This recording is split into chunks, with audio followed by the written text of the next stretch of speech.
sampai 500 miliar per tahun dengan ilmu yang sama. Tapi kenapa saya tetap berada di business coaching? Karena passion saya adalah membantu UMKM. So, ada beberapa penghargaan dari PCI sejak 2012 sudah ISO 9001. Sekarang kita sedang upgrade ke 2015 dan kakek soalnya biasanya kakak ini jarang ada kalau ini. Apa kalau laga ini baru berjalan kakak dengerin dengan efektif bisa berjalan walaupun saya tidak ada. Dengan jalannya bisnis efektif, kita punya bisnis bukan bisnis. Ya, banyak orang punya bisnis sibuk tapi nggak ada hasil. Gimana menunjukkan bisnis yang efektif dan tidak efektif? Jadi begini, kalau Anda ingin menilai bisnis Anda efektif atau tidak, kalau Anda ingin menilai tim Anda efektif atau tidak, Anda perlu menilai apakah Anda happy dengan uang dan waktu Anda. Ini adalah dua indikator yang penting banget untuk kita analisa. Kalau Anda punya banyak waktu tapi tidak punya banyak uang, maka Anda punya masalah dengan orang. Kalau Anda punya banyak uang tapi tidak punya banyak waktu, Anda punya masalah dengan sistem.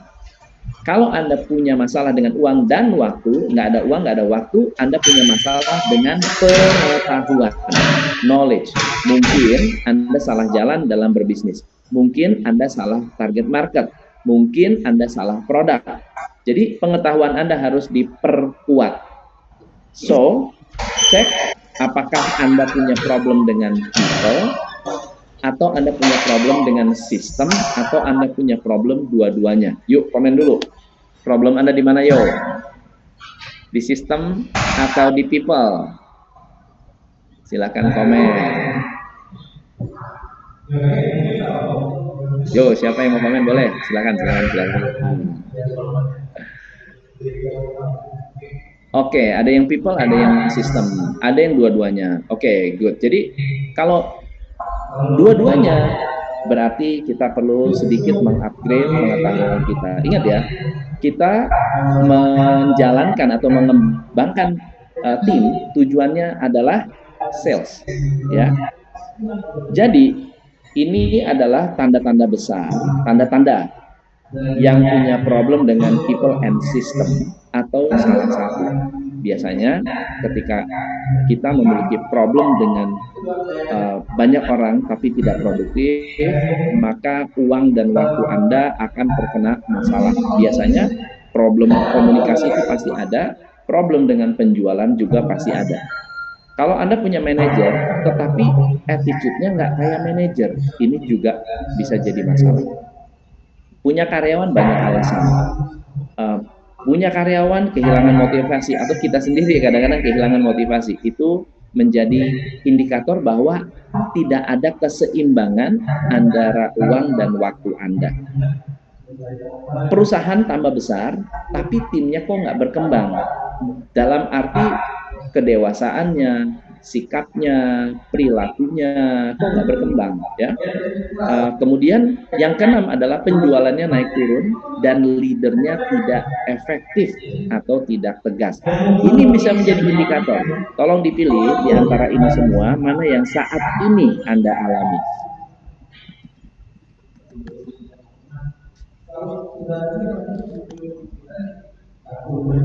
Silakan. Ketiga.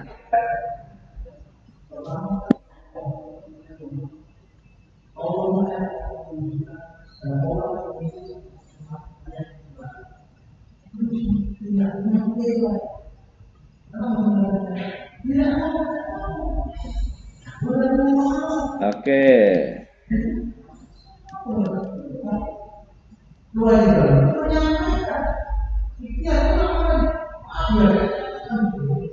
Mantap. Good.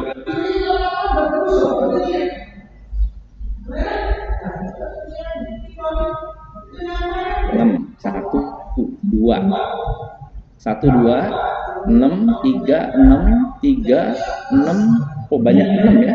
Ya, 6 karena oke ya, tolong yang nomor 6 saya mau kasih sedikit pengecualian. Karena COVID, penjualan Anda menurun, ada banyak yang terjadi, tetapi yang tumbuh juga banyak. Nah, tetapi dalam hal ini saya mau Anda lihat sebelum COVID. Kalau sebelum COVID Anda sudah naik turun, berarti dua problem tadi sudah serius, gitu ya. Dua problem tadi, time and money-nya sudah serius. Oke, sales and people. Alright. 256 2567 4 dan 6 667. Oke, good. Saya bedah satu-satu ya, singkat aja. Teman-teman, jika Anda melihat karyawannya banyak tapi tidak produktif, biasanya tantangan terbesarnya ada pada standar operating prosedur yang tidak aktif. Itu satu ya, boleh dicatat. Kedua, kalau Anda punya manajer tapi tidak tahu fungsi manajer, bisa jadi manajer Anda tidak pernah di training cara menjadi manajer, itu yang pertama. Yang kedua, Anda memilih manajer berdasarkan senioritas, sehingga merasa percaya bahwa orang yang lebih senior lebih layak untuk jadi manajer, lebih pintar, lebih mampu. Yang ketiga, misalnya Anda melihat bahwa orang ini baik, memilihnya itu ini baik, maka bisa menjadi manajer. Ternyata waktu jadi manajer tidak tahu fungsi manajer. Kalau tim banyak alasan, ini salah rekrut. Kalau Anda kehilangan motivasi, berarti goal Anda tidak jelas. Kalau perusahaan tambah besar, timnya tidak berkembang, berarti training sistem Anda tidak efektif. Kalau penjualan turun naik, banyak faktor nih. Ini sangat kompleks, bisa marketingnya, bisa salesnya, bisa brandingnya, dan seterusnya. Kalau leader tidak tegas, kita perlu lebih melatih leadership. Nah, 7 poin ini bisa selesai kalau Anda mampu melatih komunikasi. Kalau Anda mampu menjadi orang yang paham berkomunikasi dengan diri sendiri dulu, baru dengan orang lain. Karena jangan-jangan kita sudah terpaku nih otaknya, ya, untuk tidak maju, begitu. Oke, kita lanjut ya, teman-teman. Nah, coming together is the beginning. Keeping together is progress. Working together is success. Ini kata Henry Ford. Jadi kalau saya memulai hari ini, ya, kita kumpul, itu sudah, ini baru awal aja, ya. Tetapi bertahan, ini progres. Anda bisa menjalankan tim itu setia, itu progres. Tapi yang lebih efektif kalau tim kita bisa kerjasama. So, gimana caranya kita bekerja sama? Kita pahami satu research tentang employee engagement. Ada 8 statistik, tapi saya akan share 4. 69 karyawan resign karena kurang apresiasi. Coba tolong perhatikan baik-baik, apakah manajer Anda, apakah supervisor Anda, atau kita sendiri punya masalah dengan apresiasi. Mungkin kita terlalu cuek, ya, masa bodoh. Ini bisa masalah membawa masalah karyawan yang kurang dihargai. Yang kedua, 85% karyawan tidak terlibat di tempat kerja. Tidak terlibat artinya apa? Merasa saya kerja hanya menghabiskan waktu saja, tapi tidak benar-benar berusaha. Bayangkan ya, 85% dari karyawan kita tidak terlibat, berarti mereka tidak dengan sadar berusaha mengejar target. 3, karyawan yang bekerja di tempat Anda hari ini, 81% sedang berpikir untuk resign. 74% karyawan yang lebih muda, Gen Z, lebih baik gaji kecil tapi tempat kerja ideal daripada gaji besar tapi stres. Jangan kaget kalau Anda nanti ketemu anak-anak muda yang digaji besar tetapi merasa tidak suka bekerja di tempat kita, lalu kemudian resign, bekerja di tempat yang lebih kecil tetapi lebih ideal dengan gaji yang lebih kecil, mereka mungkin. Dan yang terakhir, teman-teman, Anda perlu mencatat bahwa budaya perusahaan yang baik meningkatkan pendapatan 4 kali lipat daripada budaya perusahaan yang buruk. Mengapa? Saya nanti di akhir membahas banyak sekali mengenai brand dan culture. Brand dan culture. Oke? So, apa yang selama ini menyebabkan karyawan resign? Ya, ada salah satu jurnal yang menceritakan atau membahas tentang manipulasi teknik memanipulasi karyawan. Jadi karyawan itu dimanipulasi dengan cara dimotivasi, diberi motivasi, cuma salah kaprah cara memotivasinya. Ya. Motivasi yang pertama adalah dipuji, tapi dengan nada yang sinis. Ini salahnya, ya. Kedua, mengada-ngada. Pernah nggak Anda mendengarkan leader atau kita sendiri? Saya juga dulu pernah melakukan hal yang sama. Waktu kita kecil, kalau ada yang mau nakut-nakutin kita atau ada yang mau membuat kita nurut, termotivasi, babysitter akan bilang, atau yang jaga kita atau orang tua kita bilang, jangan keluar jam 6 sore, nanti diambil apa? Ayo, siapa yang ingat? Kalau ini zaman dulu ya, diambil setan, ya, diambil kalong wewe, diambil genderuwo, diambil wewe gombel, diambil. Oke, so jadi teman-teman, ini mengada-ngada. Nah, di dalam bekerja, teman-teman, bisa jadi kita tanpa sadar mengada-ngada. Ada customer komplain loh, ya, atau ini nggak bener nih, bla bla bla. Nanti tadi ada yang call saya, padahal itu tidak benar. Oke, mengada-ngada. Dan suatu saat yang mengada-ngada ini bisa bisa menjadi kita sebutnya bisa backfire ke kita, ya, bisa backfire. Emotional blackmail. Ada yang tahu emotional blackmail? Emotional blackmail adalah salah satu teknik untuk membuat orang merasa bersalah sehingga mereka mau nurut. Ya, emotional blackmail. Ya, emotional blackmail itu kayak gimana ya? Oke.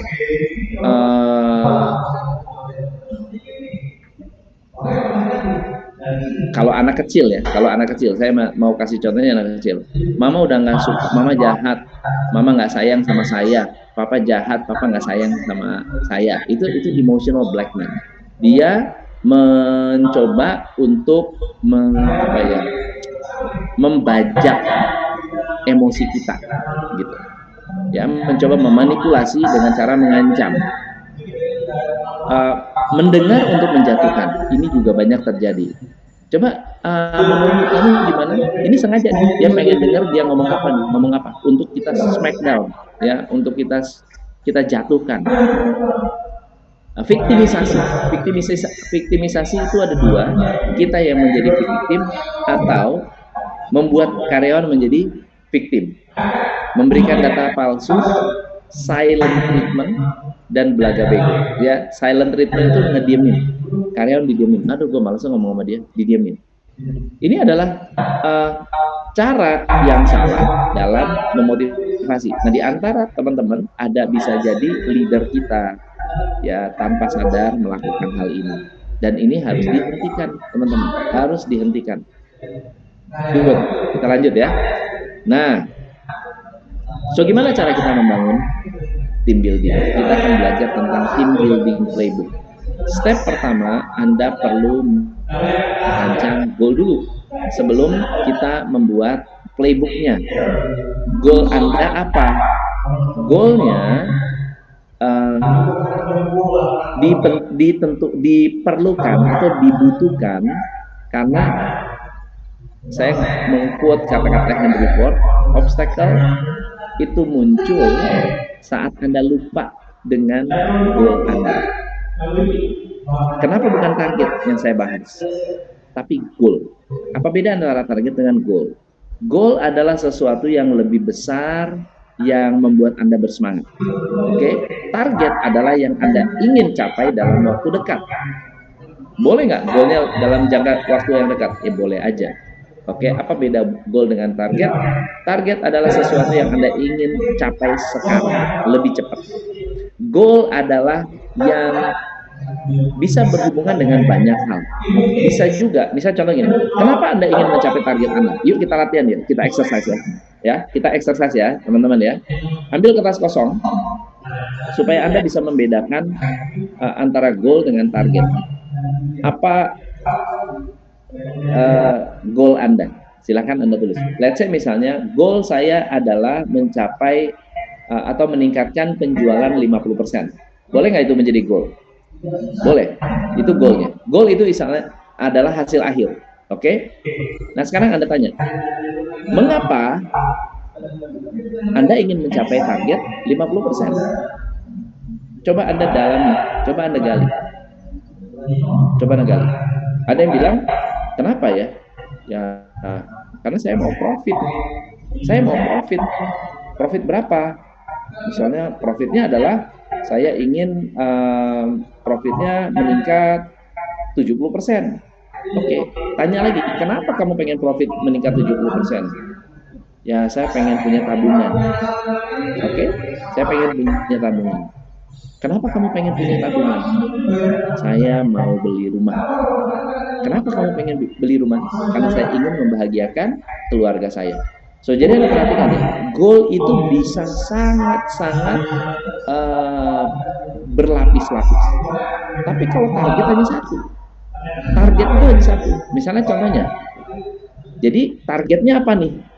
Supaya saya bisa mencapai goal saya, targetnya apa? Oh, targetnya hari ini saya harus telepon 30 pelanggan.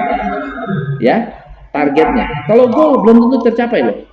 Kalau goal itu bisa lebih daripada kemampuan kita. Ingat ya, teman-teman, ini penting banget. Karena bedanya banyak orang takut di target. Dan kita salah menentukan target, akhirnya membuat orang tidak termotivasi. Tujuan target bukan untuk dicapai. Dicatat.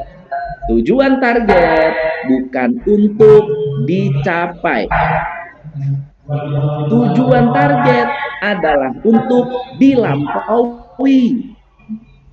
Maka buatlah target yang achievable untuk mendapatkan small wins, untuk mendapatkan kemenangan kecil. Karyawan saya target 1 hari jualan 1. Masa sih nggak bisa? Kalau targetnya 1 hari 1, semuanya sudah merata, besoknya saya increase targetnya menjadi 1 hari 2. Setelah semua tercapai sehari 2, lusa saya increase lagi 1 hari 3. Sampai sini masuk akal nggak? Nah, goal itu lebih dari itu. Goal kita adalah saya mau menjadi market leader. Saya ingin brand saya masuk pasar internasional, ya, dan seterusnya. Sampai sini paham ya, teman-teman ya? Jadi yang saya bahas hari ini adalah goalnya, bukan targetnya. Jadi karyawan Anda harus punya goal. Goalnya berlapis, tidak masalah. Bisa jadi Anda punya goal tidak sama dengan goal karyawan. Boleh nggak? Boleh aja. Saya mengejar target ini, goal saya mau ngejar target. Goal saya pengen pulang cepat. Boleh nggak? Boleh. Saya hari ini mau membuat workshop untuk teman-teman. Goal saya adalah saya pengen dekat dengan Anda. That's my goal. Saya nggak ada target tertentu malah, ya. Tapi goal saya adalah saya pengen dekat, akrab dengan teman-teman. Saya pengen membagikan sesuatu yang benar-benar bisa dipakai, bermanfaat untuk teman-teman dengan upaya yang minimal, ya, dengan biaya yang sangat-sangat minimal. Itu goal saya, oke? Tapi target saya, mungkin saya nggak ada target. Saya pengen berteman dengan 3 orang, saya pengen berteman dengan 10 orang, nggak begitu. Betul ya? Nah, tapi once Anda menentukan target, itu harus terlampaui. Tidak boleh bikin target yang tidak masuk akal. Bahayanya terlalu besar karena akan melahirkan demotivasi. Ingat ya, catatan itu ya, catatan ya. Oke, good. Nah, sekarang goal Anda mau bertumbuh atau bertahan. Dua goal ini nggak ada yang salah, nggak ada yang benar. Tetapi beda strateginya. Tim Anda mengejar pertumbuhan dengan tim Anda mengejar untuk bertahan. Itu beda banget strateginya. Oke ya, paham ya?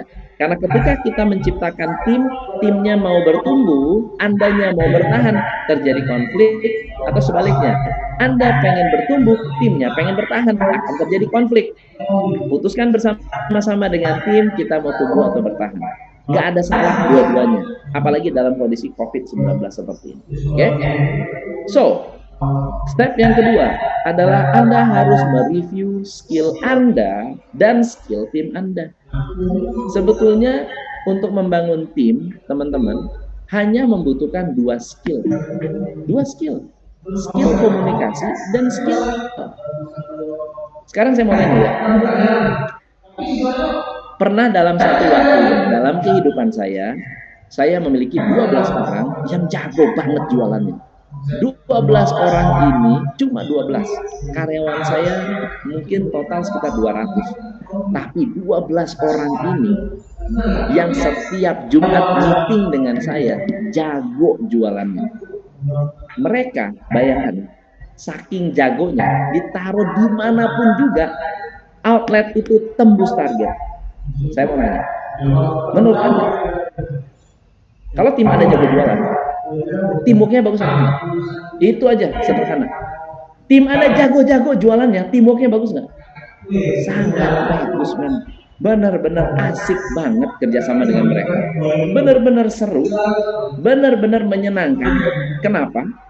Karena kayak jagoan sama jagoan, champion ketemu champion, billionaire ketemu billionaire, millionaire ketemu millionaire, gitu loh. Kayak kita itu ngobrol tuh satu frekuensi. Dia jago jualan, dia jago jualan, dia jago jualan. Saya cerita tentang cara saya jualan, satu cerita tentang cara dia jualan. Aduh, nikmatnya luar biasa. So, jadi selling skill dan communication skill adalah foundation untuk membangun extraordinary team. Anda coba review gaya Anda berkomunikasi dan review gaya Anda menjual. Kalau Anda bagus, nyaman, menyenangkan, Anda bisa merasakan bahwa kalau semua orang bisa jualan, asik banget. Kita ini asik gitu hidupnya. Sama seperti saya coach, bisa dibilang saya senior, lalu saya ketemu dengan coaches-coaches yang hebat-hebat juga. Itu enak banget gaulnya, enak banget jadi timnya, saling mengerti, saling paham begitu. Paham ya, teman-teman ya? So, dalam skill komunikasi yang perlu dibangun apa sih? Ini kritikal ya. Kalau Anda ngerti komunikasi, Anda ngerti cara mengelola persepsi. Betul nggak ya? Sekarang saya mau tanya gini. Apa sebutan yang Anda berikan kepada karyawan Anda? Ayo, apa sebutan yang Anda berikan kepada karyawan Anda? Sebutan tadi menentukan persepsi karyawan. Misalnya, anggota bilang super tim, ada yang bilang karyawan, ada yang bilang staff. Jadi kalau Anda bilang gini ya, ada yang bilang gini, itu staff saya, nanti saya panggil staff saya. Terus Anda bilang pasukan, Anda bilang kru. Kalau di Disney tidak ada tim, tidak ada karyawan, yang ada adalah cast tahu ya? Cast tahu nggak? Cast adalah artis. Ada yang bilang anak, ada yang bilang karyawan, ada yang my solid team, ada yang bilang staff. Teman-teman, adik-adik, ada yang bilang keluarga. Karyawan saya adalah keluarga saya. Itu adalah rekan saya. Dia adalah partner saya. Mereka adalah sedulur ya, sedulur selembut.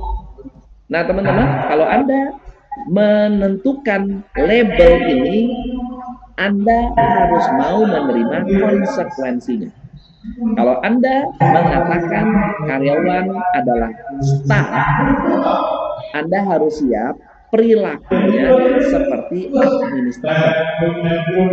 Kalau Anda mengatakan anak buah adalah karyawan, Anda harus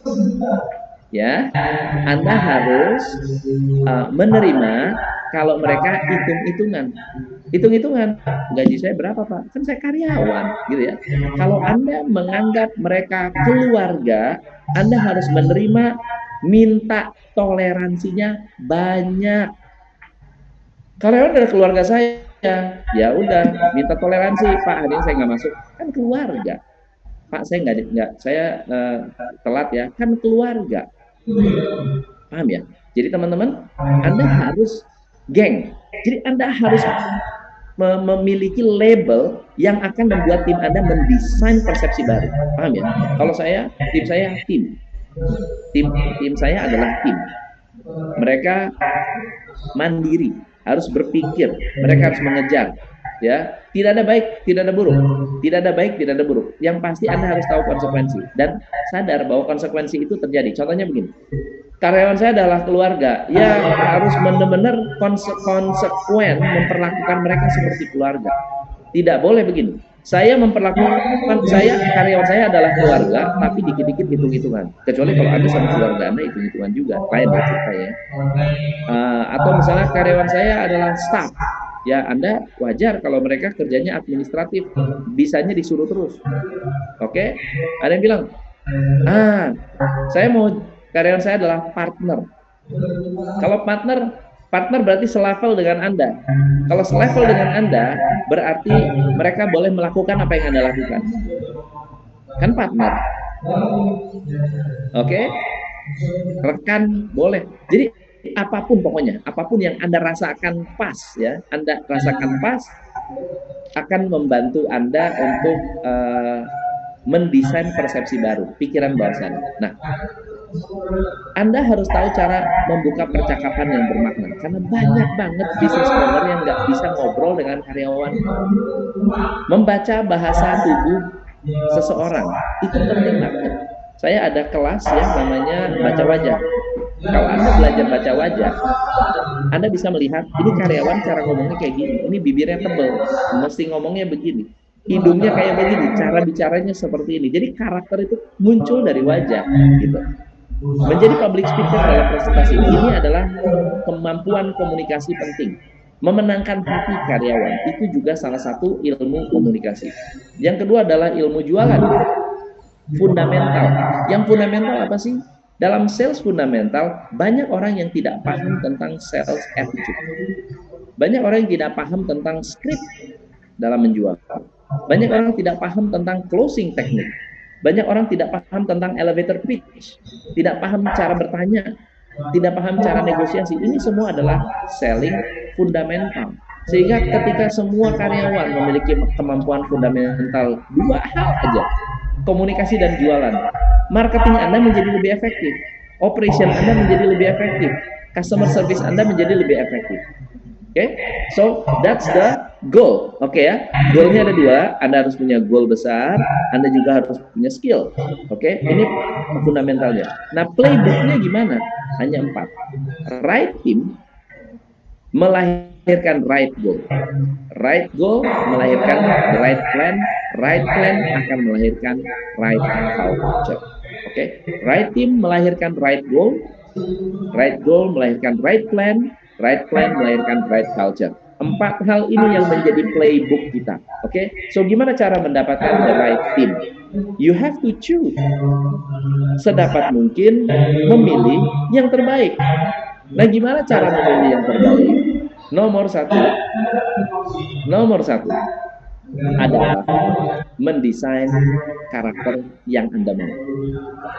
So, let's say misalnya gini, saya mau merekrut orang yang excellent communicator, well organized, self-discipline, resourceful, proaktif, punya skill dan knowledge tentang pekerjaan, dan mau berkomitmen. Ini adalah apa yang saya mau. Pertanyaan terbesarnya, apakah Anda punya karakteristik yang Anda mau. Nah, banyak dari kita yang maunya tuh banyak banget.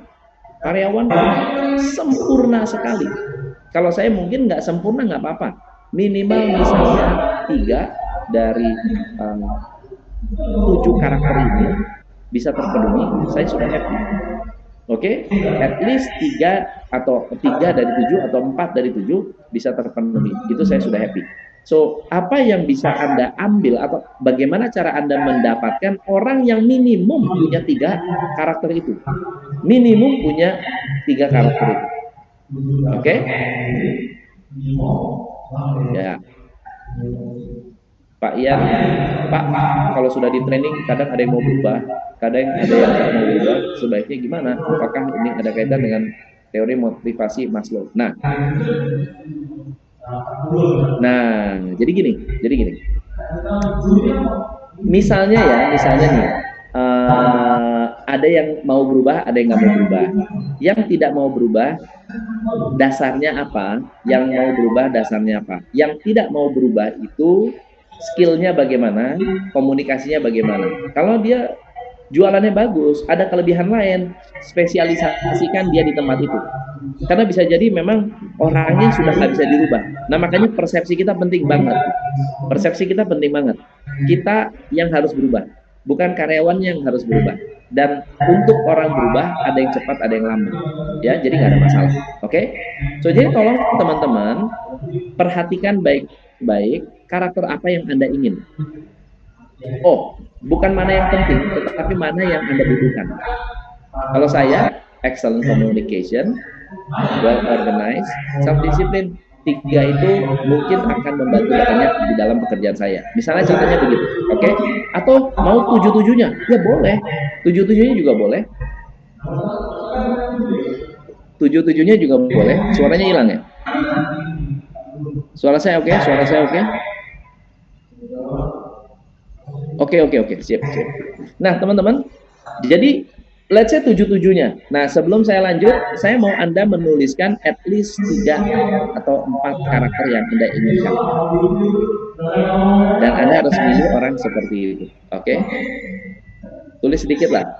2 atau 3, nggak masalah. Yang penting Anda memiliki kriteria karakteristik yang Anda mau. Karena ada pertanyaan berikutnya dong. Coach, gimana nyari orang yang kayak begini? Betul nggak? Gimana coach caranya untuk mencari orang yang kayak begini? Caranya ya rekrutmen lah. Gimana cara rekrutmennya? Ya masukkanlah. Coba chat. Ini adalah contoh iklan rekrutmen ya. We are hiring interior designer. Ya. Langsung tuh ya, S1 bisa AutoCAD, 3D Max, good personality. Oke? Kira-kira yang datang yang attitude-nya bagus, yang attitude-nya nggak bagus, ya, yang attitude nggak bagus, atau biasa aja, atau yang S1 semua datang, ya, yang bisa AutoCAD. Gini ya teman-teman, apa yang Anda sebutkan di dalam, ya datang semua, oke? Kalau kita tidak menyebutkan, misalnya, saya mau karyawan yang punya self-discipline. Saya mau karyawannya memiliki excellent communication. Saya ingin karyawannya memiliki skill and knowledge tentang tertentu. Maka yang datang adalah orang yang kita sebutkan. Ya, contohnya ini. Kalau Anda melihat iklan ini sangat beda dengan ini. Ya, iklan yang kedua, halo guys. Nah, dikasih tahu nih. Kamu hobi traveling, update status, post Instagram, bikin ini. Kamu punya banyak ide kreatif. Ini semua adalah karakteristik yang diinginkan, dimasukkan ke dalam iklan, dimasukkan ke dalam lowongannya. Nah, ketika dimasukkan ke dalam lowongan, yang datang nggak jauh-jauh. Tapi dia juga bilang tuh, kami sedang mencari orang yang berjiwa muda, penuh talenta. untuk berkembang bersama kami di media sosial Jawa Timur. Pak, fresh graduate, aktif bersosial media, memiliki kesukaan terhadap kata-kata dan gambar dan seterusnya dan seterusnya. Kalau ini yang disebut, maka orang yang datang yang begini. Paham ya? Jadi saat Anda merekrut, tampilkan juga attitude yang tepat. Step yang kedua, teman-teman, adalah dengan cek tim Anda perlu obat atau tidak, yaitu dikasih health check. Apa itu health check? Ya, check up kesehatan. Check up kesehatan. Yuk, saya akan kasih toolsnya ya, saya kasih toolsnya. Jadi nanti pada saat Anda pulang kantor, Anda tolong print ini atau Anda ketik ulang pun silakan.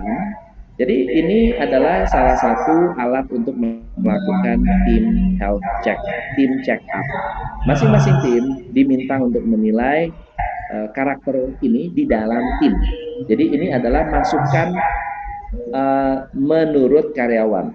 Misalnya contohnya, apakah menurut mereka tim kita, jadi bukan diri saya ya, tim kita semangat dalam mengejar target skala 1 sampai 5 itu berapa? Kalau 1 sangat tidak mengejar target, 5 sangat mengejar target. Nah, jangan hanya diberi nilai tapi diberi contoh. Semangat mengejar target 3. Contohnya apa? Kemarin ada customer telepon sore-sore langsung ditolak. Oke, udah tahu ya. Meningkatkan proses kerja. Apakah tim kita berkomitmen untuk meningkatkan proses kerja?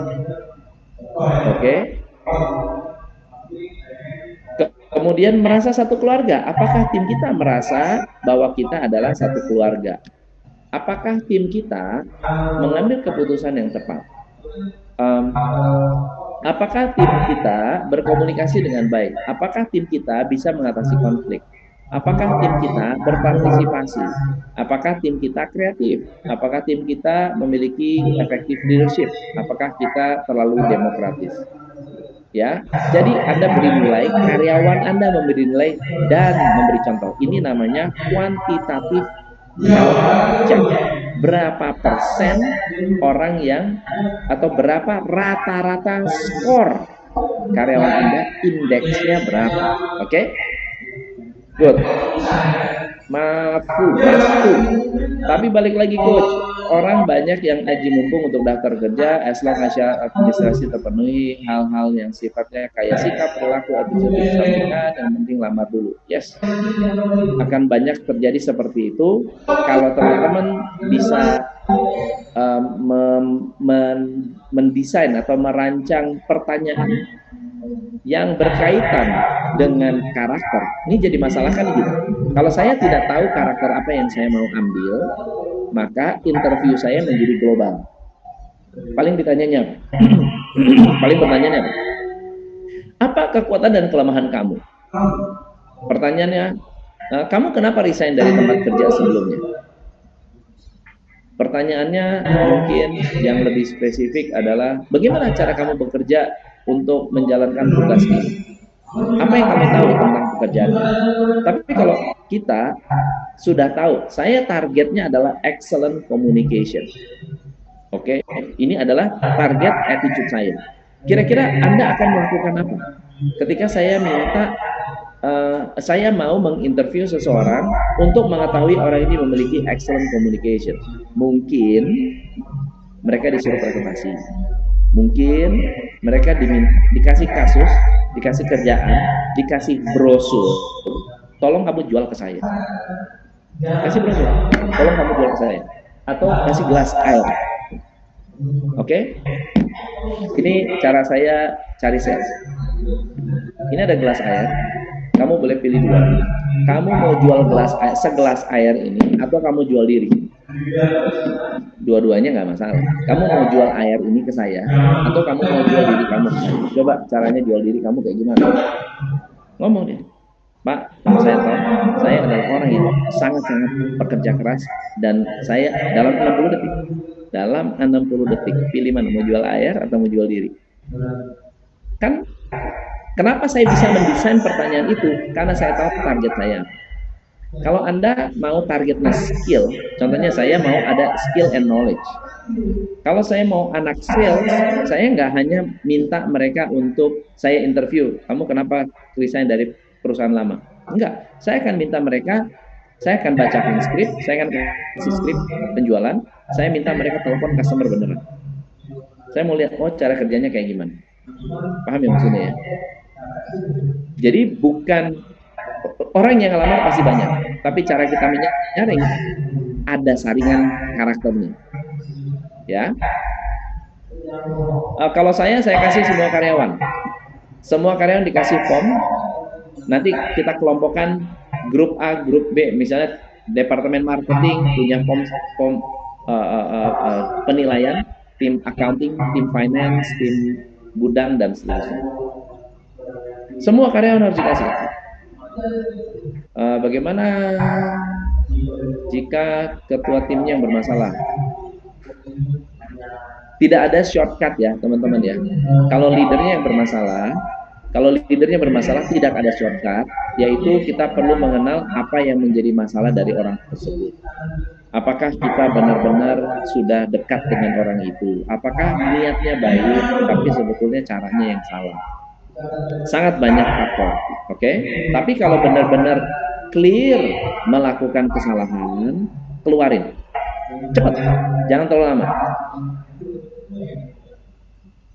Coach, kalau kita mau rekrut karyawan, apakah lebih baik yang sudah berpengalaman atau yang masih fresh graduate? Tergantung kerjaannya apa.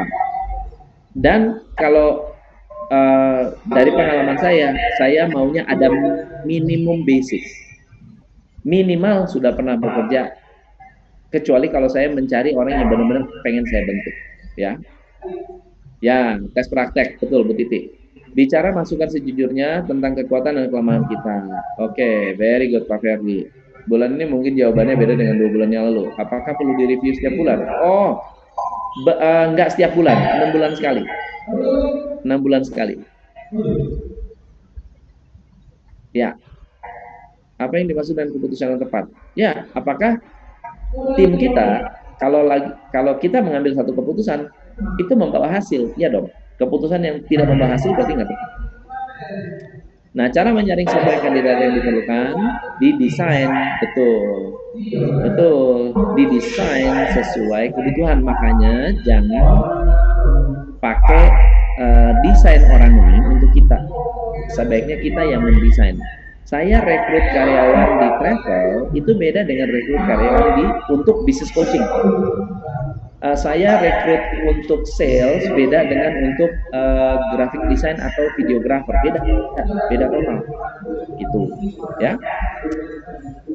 Coach yang disebut tim itu bagaimana? Apakah mesti minimal 2 orang setiap bagian? Enggak juga sih. Ya tim itu adalah satu karyawan. Kalau orangnya sedikit ya satu karyawan aja dijadikan sebagai tim. Coach, saat ini saya masih single fighter. Posisi apa yang dibutuhkan untuk merekrut karyawan pertama saya untuk usaha bergerak di bidang frozen kuliner? Frozen kuliner minimal ada 2. Ya, satu administrasi, orang yang mengadminister, dan orang marketing. Nah, yang kedua adalah kualitatif feedback. Ya, orang sales dan orang marketing beda. Kalau saya beda. Orang marketing adalah orang strategis. Orang sales, orang taktis. Orang marketing harus bisa mikir. Orang sales harus bisa bicara, harus berani ngomong, harus berani nerobos. Ya, beda tuh. Oke. Nah, ini adalah kualitatif survei untuk tim Anda. Tanya, apa tantangan terbesar yang kita hadapi dalam membangun tim di perusahaan ini? Apa kekuatan terbesar kita di tim ini dan apa satu hal yang Anda inginkan dari tim ini? Oke. Nah, setelah ini Anda lakukan, Anda bahas dengan tim. Oke. Anda bahas dengan tim. Gimana bahasnya? Nah, bahasnya adalah dengan cara membangun sense of purpose. Mereka diajak untuk berpikir bahwa bisnis ini bukan bisnis kita saja, ini bisnis mereka juga. kita sama-sama berkembang, kita sama-sama bertumbuh, begitu. Oke? Nah, bagaimana caranya kita berkembang dan bertumbuh? Kita bisa berkembang dan bertumbuh ketika bisnis itu memiliki orang-orang yang memiliki kesadaran dan komitmen. Oke? The essence of team is common commitment. Esensinya dari karyawan kita apa sih? Sadar, punya komitmen, kerjasama. Cuma itu doang, ya. Nah, ada namanya sense of purpose. Nah, saya kasih langsung ke tools-nya ya, teman-teman ya. Oke, ini pertanyaannya bagus nih. Coach, struktur tim saya ke bawah cukup baik dan solid. Namun kami memiliki masalah terkait struktur ke atas. Banyak usaha yang dimentahkan atau penyampaian pesan kami tidak diteruskan dengan baik atasan yang lebih tinggi lagi. Sedangkan etikanya kami tidak bisa melangkahi beliau-beliau dalam mengambil langkah. Bagaimana mengatasinya? Singkatnya, bagaimana jika problem pada leadernya? Ini berkaitan dengan culture. Ini berkaitan dengan culture. Kita mau nerobos yang di atas, kalau culture yang di atas seperti itu, ya kita harus bisa menerima. Kita harus menerima bahwa fungsi kita adalah fighter. Fungsi kita yang di bawah adalah fight. Nggak usah lapor, bukan nggak usah lapor ya. Melaporkan atas akan saring. Nggak ada masalah. Dilaporkan atas saring. Dilaporkan atas saring. Bukan berarti mereka tidak menerima. Feeling saya, mereka menerima, tetapi mereka punya beda prioritas. Ya. Jadi nggak usah berkecil hati. Coach, bagaimana cara mencari orang yang jujur dan loyal pada perusahaan? Karena saya sering salah dalam rekrut. Begini, Bu Erlina, jujur dan loyal itu tidak terlalu susah. Kenapa? Karena nggak terlalu susah mencari. Harus mencari orang di mana. Gini ya, teman-teman ya, kita kayak main game sekarang. Kalau saya mau cari orang yang jujur dan loyal, di mana tempat orang jujur dan loyal? Ayo, di mana? Di gereja, di masjid, di wihara. Cari orang-orang itu untuk bekerja di tempat kita. Mereka akan jujur dan loyal. Dan teman-teman, saya sudah banyak sekali melakukan eksperimen ini, di mana kita beriklan di majalah gereja, ya. Dan yang datang orang baik-baik, jujur, loyal. Pertanyaannya adalah, apakah itu satu-satunya yang Anda butuhkan, atau Anda membutuhkan hal yang lain? Saya berbicara dengan salah satu orang kaya di Surabaya.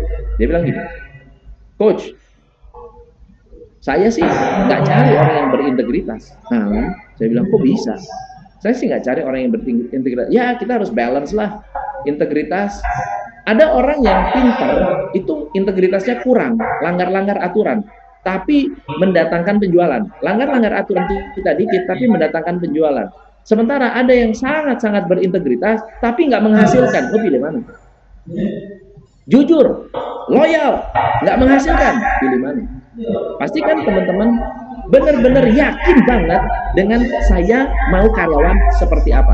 Jangan sampai kita minta jujur, minta loyal, dikasih jujur, dikasih loyal, tidak produktif, tetap komplain.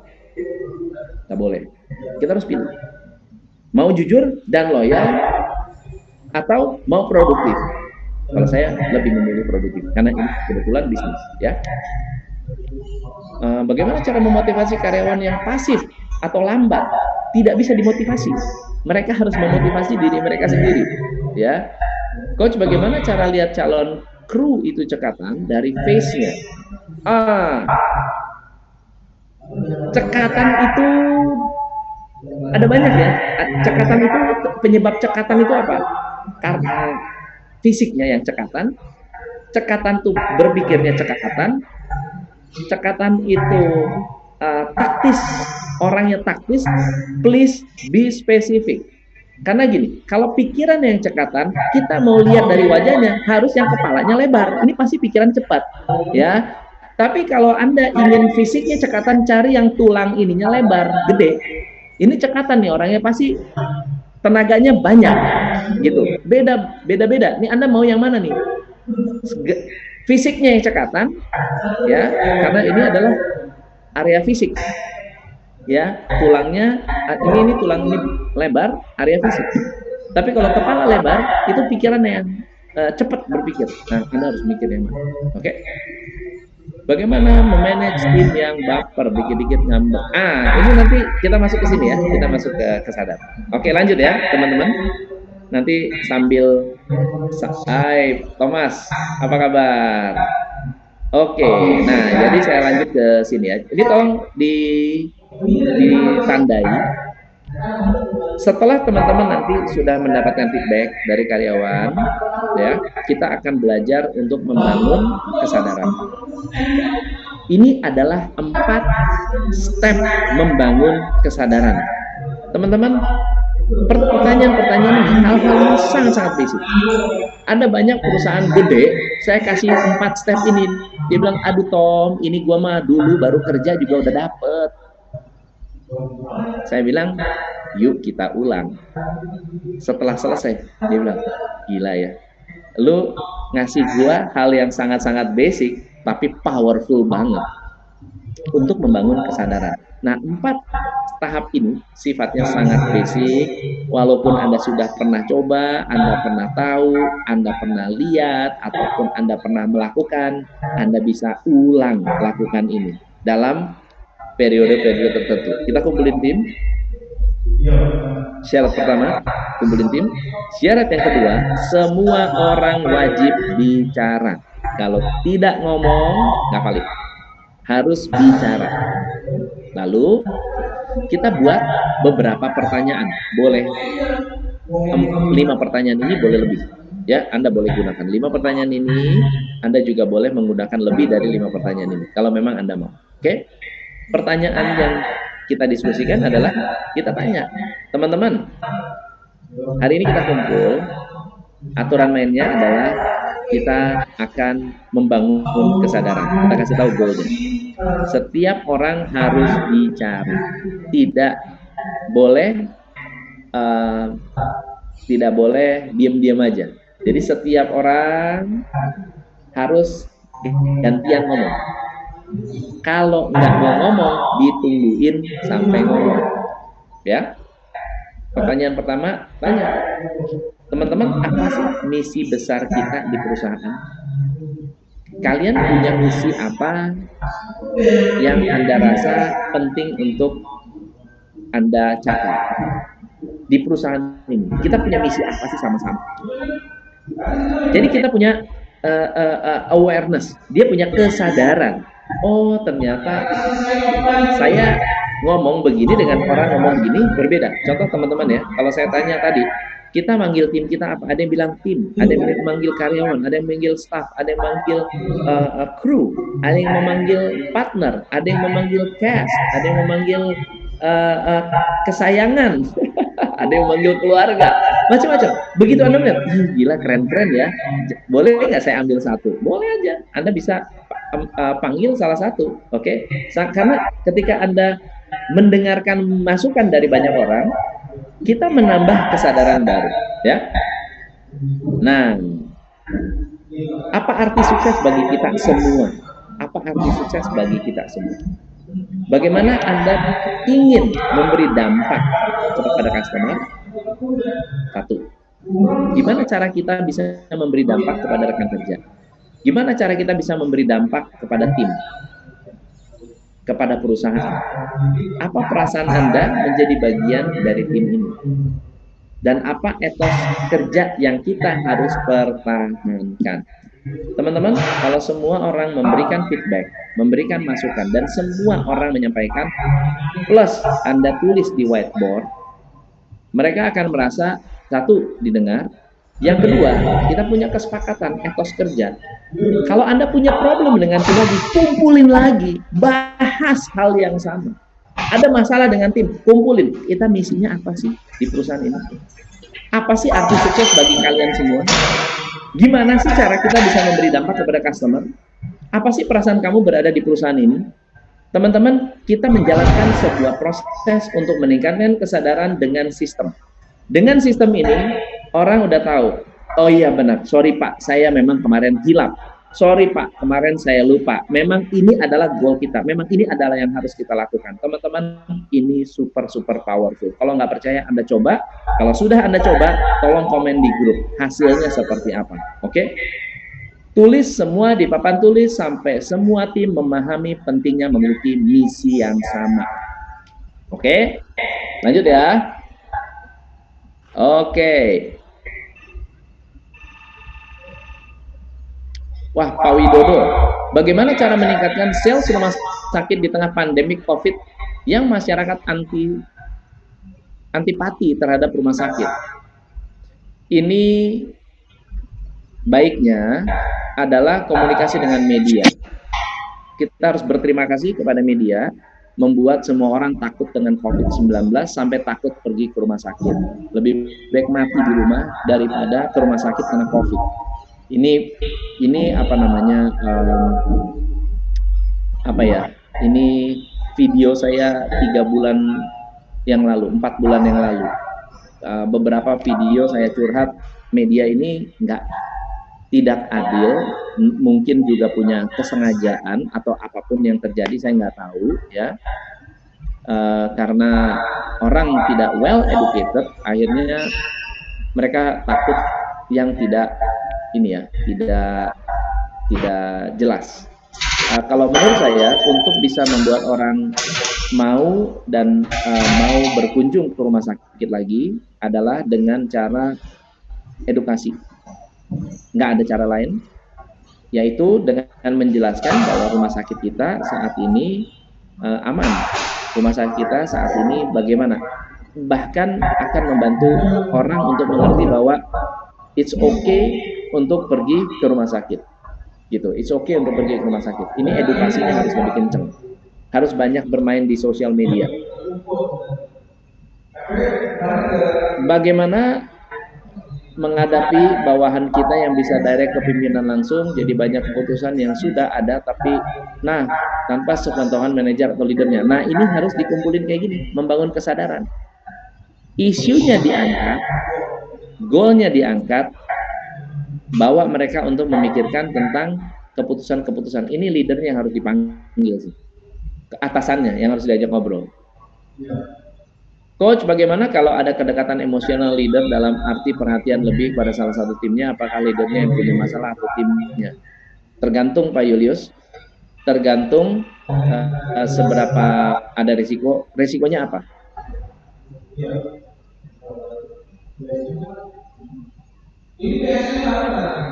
Saat item pertanyaan perasaan, jawabnya cuma menyalahkan leader saja. Maksudnya apa perasaan Anda menjadi bagian dari tim ini? Kan namanya perasaan, bukan menyalahkan. Oke, kita lanjut ya. Kumpulin per shift bisa, boleh. Bagaimana saya melihat orang ini jujur atau tidak saat rekrutmen online? Jujur atau tidak saat rekrutmen online, at the end of the day Anda harus ketemu orangnya. Saya juga melakukan rekrutmen online, tapi saya tetap face to face minta mereka datang.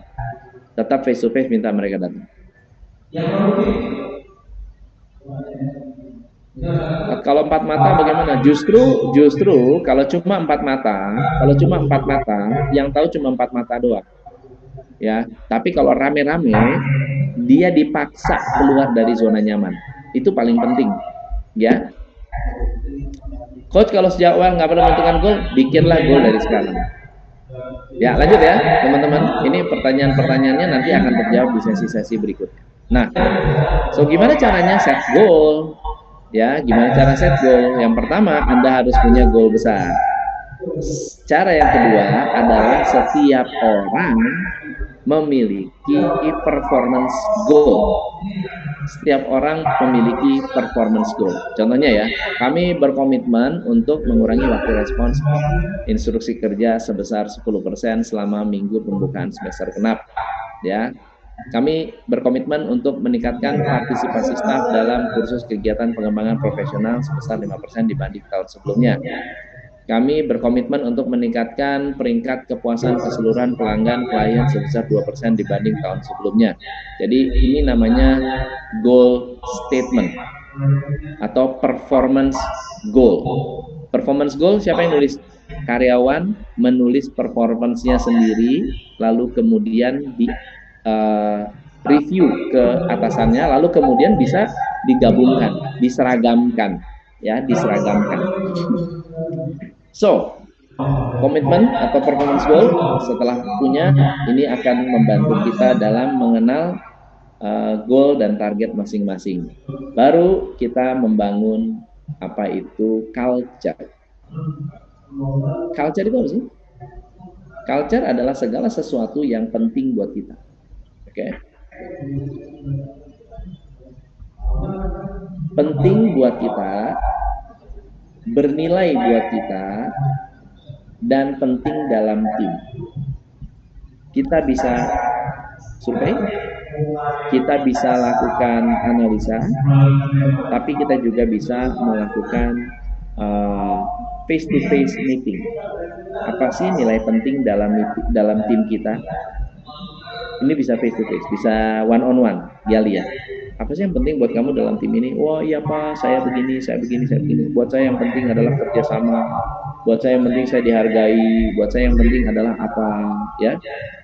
Lalu kemudian Anda juga membandingkan dengan apa yang penting buat Anda. Jadi ini satu tugas ya, tugas buat teman-teman. Oke? Cara pertama, tolong dicatat. Anda menuliskan, Anda ambil kertas kosong, let's say misalnya ada kertas kosong seperti ini, minta bagi 2, dilipat, oke, atau dilipat seperti ini, oke. Lalu kemudian bagian dalam ditulis oleh karyawan apa yang penting buat karyawan. Bagian dalam. Bagian luarnya setelah karyawan menulis dikasih ke Anda. Anda punya anak buah, apa yang penting buat Anda? Tulis.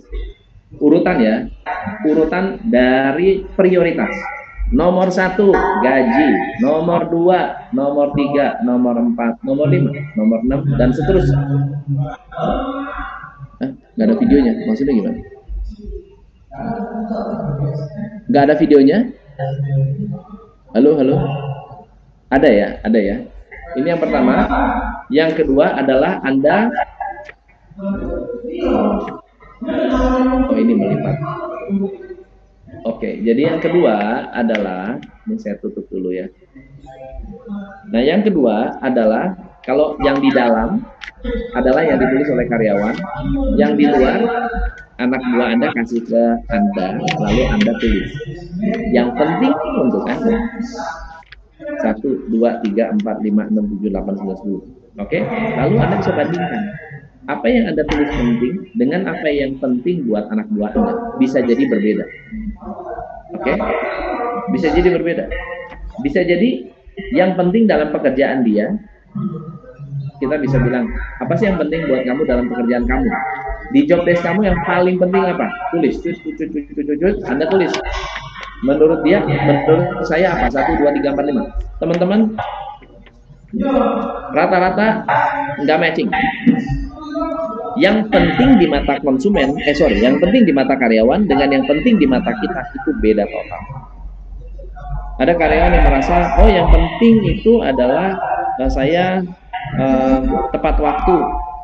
Yang penting saya disiplin. Yang penting saya apa? Sementara Anda mungkin menulisnya yang penting customer mendapatkan produk sesuai dengan spek. Itu udah beda total tuh. Kalau yang penting buat kita beda dengan yang penting buat karyawan, Anda akan mendesain culture yang conflicting. Nah, gimana caranya? Dari mana sumber konfliknya? Sumber konflik terbesar datangnya dari branding. Nah, kita belajar tentang branding sedikit ya. So, teman-teman bisa buka ya, baca-baca dulu sebentar. Oke, silahkan dibaca-baca sambil Anda melihat betapa pentingnya mengerti dan menguasai branding. Ya, dan brand itu ada tipenya. Oke, ada brand type. Nah, brand type. Tipe branding Anda mau bagaimana? Ada disruptif, ada conscious. Conscious itu mengangkat kesadaran holistik. Brandnya mementingkan service, brandnya mementingkan inovasi, brandnya mementingkan value, ya, value for money, ya. Brandnya mementingkan performance, brandnya mementingkan luxury, style atau experience. Nah, coba Anda perhatikan baik-baik. Jika brand Anda tipenya adalah, atau saya tunggu dulu deh, teman-teman. Nah, teman-teman bisa pilih deh. Teman-teman maksudnya yang mana?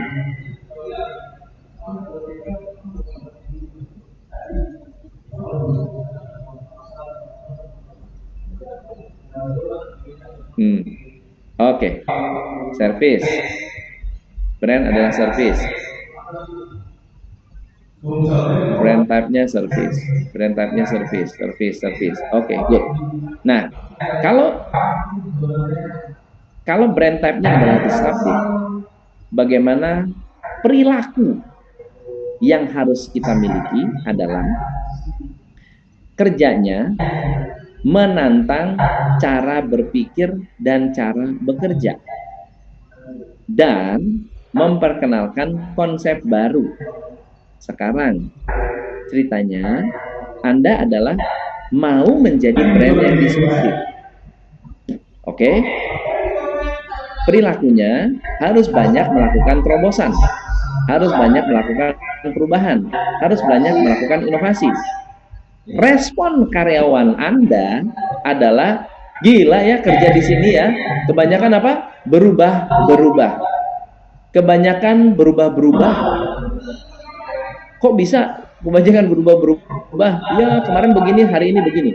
Padahal itu adalah brand type Anda. Oke? Kalau brand Anda service, Anda secara rutin harus deliver high quality customer care and service. Pertanyaannya adalah, karyawan kita sejauh mana di training, dilatih untuk deliver high quality? Oke? Yang ketiga, lihat ya, market itu membutuhkan, atau fokus kita adalah customer need. Tetapi manner kita, gaya kerja kita, kalau bisnisnya service, harus apa? Humble, rendah hati, predictable, friendly, which is budayanya atau culture-nya nggak boleh jauh-jauh dari ini. Oke? Humble, predictable, friendly. Nah, kalau misalnya ceritanya Anda bisnisnya, let's say apa? Inovatif. Inovatif di sini ya. Inovatif, consistently introduce advanced breakthrough product and technology. Wah, inovatif berarti harus terus-menerus menciptakan produk yang breakthrough. Tapi karyawannya negatif. Padahal yang kita butuhkan possibility, selalu optimis, selalu positif, selalu ngambil risiko, imajinatif, progresif. Kalau budayanya nggak cocok dengan brandnya, maka akan terjadi conflicting emosi, gitu ya teman-teman. Network builder itu bagaimana ya? Network builder buat apa? Network builder tujuannya apa? Apakah menjual service, menjual produk, menjual luxury, menjual performance? TCI brand type-nya lebih kepada performance. TCI itu di sini. Kita maunya produk dan servisnya superior, bisa diandalkan. Misalnya kalau saya coaching, saya berharap bahwa apa yang saya deliver itu reliable, bisa dipakai. Ya, lalu gimana? Mannernya gimana? Harus precise, kompeten, reliable, gitu ya. Kita maunya ada performance standar, makanya kita pakai ISO 9001-2015 supaya standarnya itu terakreditasi, tersertifikasi. Produk kesehatan kecantikan bagaimana? Nah, tergantung maunya apa. Kan beda ya. Ada produk kesehatan yang mencari luxury, ada yang mencari style, ada yang mengejar experience. Bukan saya yang menentukan, Pak Remi, bukan saya yang menentukan. Tapi Anda harus tahu barang Anda ini brand type-nya apa. Nah, kalau nggak tahu ya harus duduk dong ngobrol dengan BOD untuk menentukan strategi bisnisnya. Betul ya? Satu Pak, Pak Wahyu, pilih satu. Karena nanti beda tuh, bisa konflik. Kalau tiba-tiba Anda bilang service dan disruptif. Kenapa? Karena yang service itu harus humble, yang disruptif harus rebel. Harus berani, menantang gitu. Maka ada perusahaan-perusahaan yang disruptif, disuruh melayani, nggak bisa. Kenapa? Karena mereka terbiasa rebellious. Bengkel mobil itu termasuk brand type apa? Saya nggak tahu, jangan tanya saya brand type-nya apa. Anda maunya apa? Misalnya Anda mau jadi yang value, berarti harus murah banget gitu. Nah, murahnya ini berarti harus apa? Harus memiliki karakteristik culture yang bagaimana? Harus straightforward, praktis, begitu. Anda maunya apa, teman-teman? Bukan saya. Bukan kalau bengkel itu, karena bengkel itu bisa disruptif, bisa conscious, bisa service, bisa inovatif, bisa semua, bisa pilih salah satu. Oke, bisa jadi kecantikan itu bisa saya mengandalkan service, bisa mengandalkan kesadaran. Contoh ya, ada kecantikan yang mengadakan yang fokusnya conscious, misinya adalah menciptakan lingkungan yang baik. Contohnya apa? Body shop gitu ya. Body shop, dia itu inspiring, thoughtful, dan transparan, inspiratif. Anita Roddick itu produknya transparan, Anda mau buka produknya pun bisa. Karena apa? Karena di situ jelas tidak menggunakan animal testing, jadi conscious, produknya conscious. Nah, Anda yang mana? Anda harus memutuskan, ya. Good. Ferdi, coach, bagaimana cara menghadapi site manager yang sering melempar-lempar pekerjaan? Kalau pekerjaan datang dari atasan, dia lempar ke bawahannya. Bawahan cuti, tetap harus pulang cuti, baru bisa dibereskan. Kalau pekerjaan dari eksternal perusahaan, dia lempar ke kantor pusat. Keputusan yang bisa diambil dari site. Ini masalahnya job desk-nya nggak jelas, Pak Ferdi. Ini job description-nya nggak jelas. Akhirnya membuat mereka tidak bisa mengerti jobnya yang sesungguhnya itu apa. Saran saya duduk bareng-bareng untuk merancang job description yang jelas. Pendidikan brand type-nya experience atau service. Bisa dua-duanya, bisa salah satu, bisa dua-duanya. Artinya bisa experience, bisa juga service. Tapi perilakunya, coba Anda perhatikan ya. Jangan lihat brand type-nya, tapi lihat culture-nya. Kalau culture Anda exciting, energik, imajinatif, berarti yang Anda jalankan adalah brand type experience. Kalau misalnya Anda humble, predictable, friendly, berarti Anda sedang menonjolkan brand type service. Ya, Anda bisa start dari target brand, Anda bisa melihat attitude-nya. Jangan sampai konflik. Maunya inovatif, yang dijual experience, itu nggak nyambung gitu. Paham ya, teman-teman ya? So silakan yuk, 2 menit. 2 menit analisa Anda perilakunya kayak apa.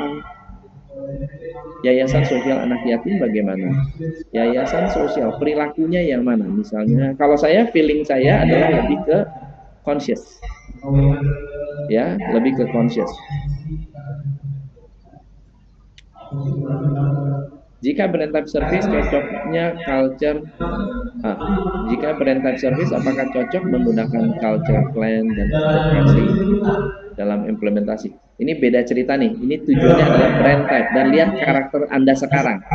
Coba dilihat. Brand type-nya Pak Nasruddin apa?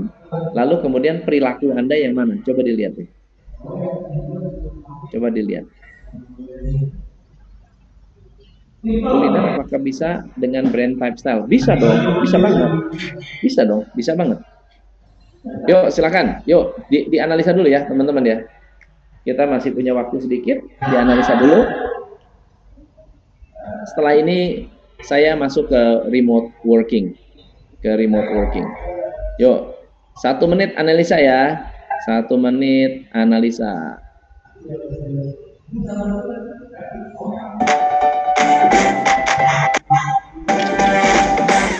Kalau kamu punya bisnis tapi tidak punya waktu, solusinya hubungi 29078909 di approach saja.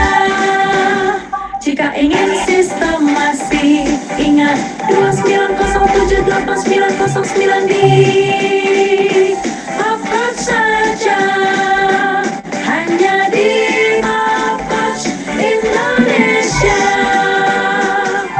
Mau profit, ingat 29078909. Mau autopilot, ingat 29078909. Yang pasti sukses Approach Indonesia.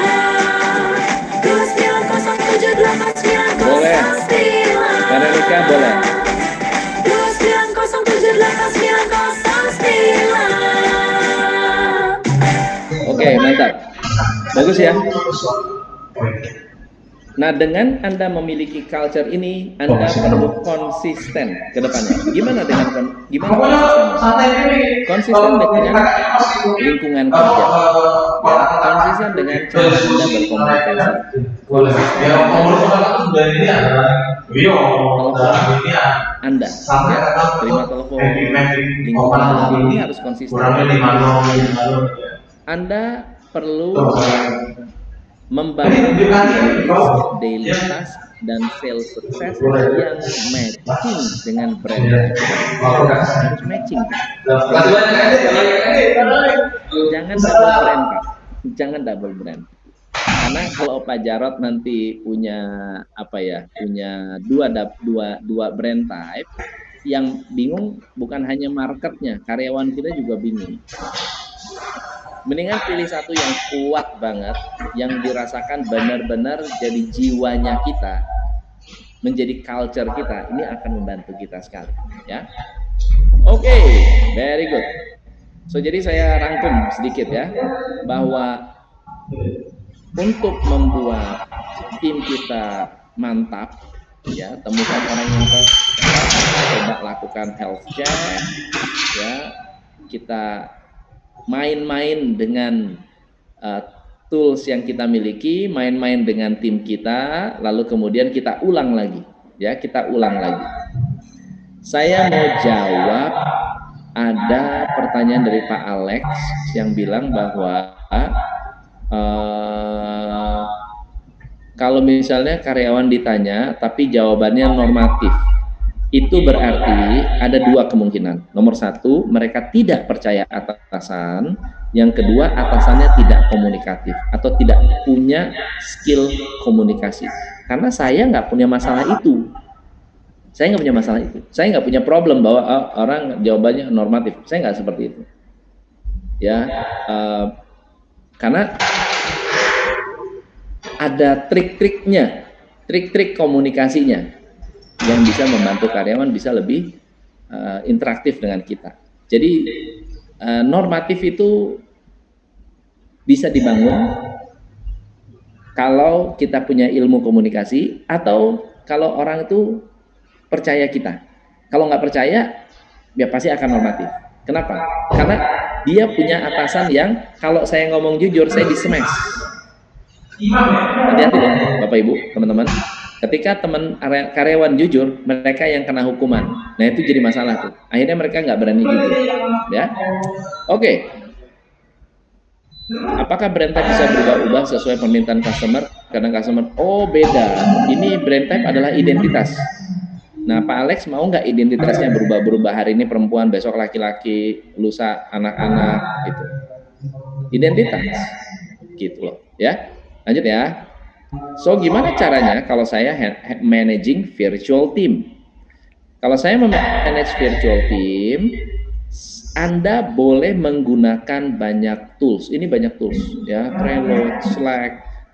Intinya mirip, tetapi yang penting filosofinya. Oke, yang penting filosofinya. Nah, Hendra, izin bertanya, extraordinary team tanpa extraordinary leader bisa tercapai?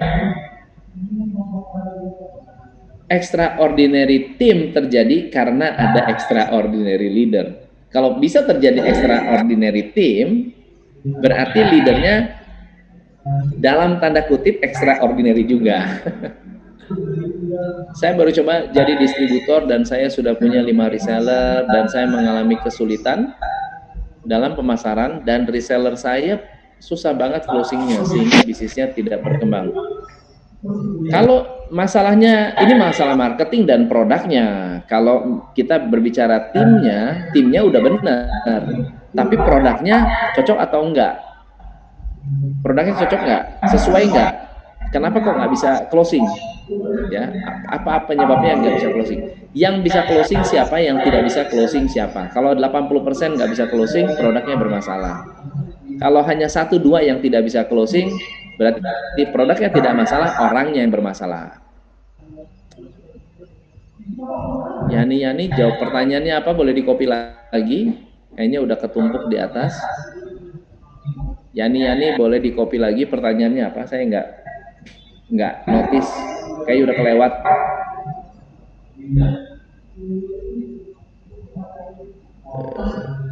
Nggak kelihatan nih, jauh. Silakan di-copy paste lagi Yani.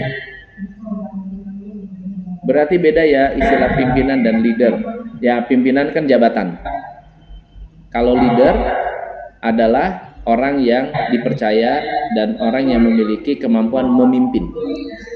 Oh, Yani, bagaimana menghadapi tim yang tidak bisa menepati janji dalam pekerjaan? Janji minggu depan terus, janji tagih janji. Dan goalnya malah minta resign. Lebih baik resign, Bu, karena nggak cocok udah. Coach, kadang leader tidak bisa menyelesaikan permasalahan dengan tim. Apakah kita sebagai pemimpin boleh bypass? Lebih baik boleh bypass diskusi dengan leadernya, diskusi bareng-bareng. Toko emas bisa 2 gak, Coach? Jangan, pilih satu, karena identitas itu nanti melekat di satu. Misalnya, karena namanya brand ya, brand itu nanti hubungannya dengan customer, culture hubungannya dengan tim. Culture itu internal, brand itu eksternal.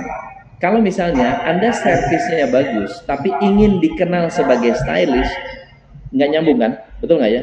Lebih baik kita fokuskan ke satu yang memang customer mau atau yang kita punya kekuatan. Coach, pertanyaan saya juga belum. Fitri Adi, oke. Coach, bagaimana cara interview karyawan baru di saat pandemi seperti ini? Sudah banyak yang masuk, tapi nggak berani panggilnya takut kena corona. Kalau saya pakai Zoom, tetap pakai Zoom, face to face pakai Zoom, interviewnya, mana yang saya punya feel, saya panggil, tetap dipanggil.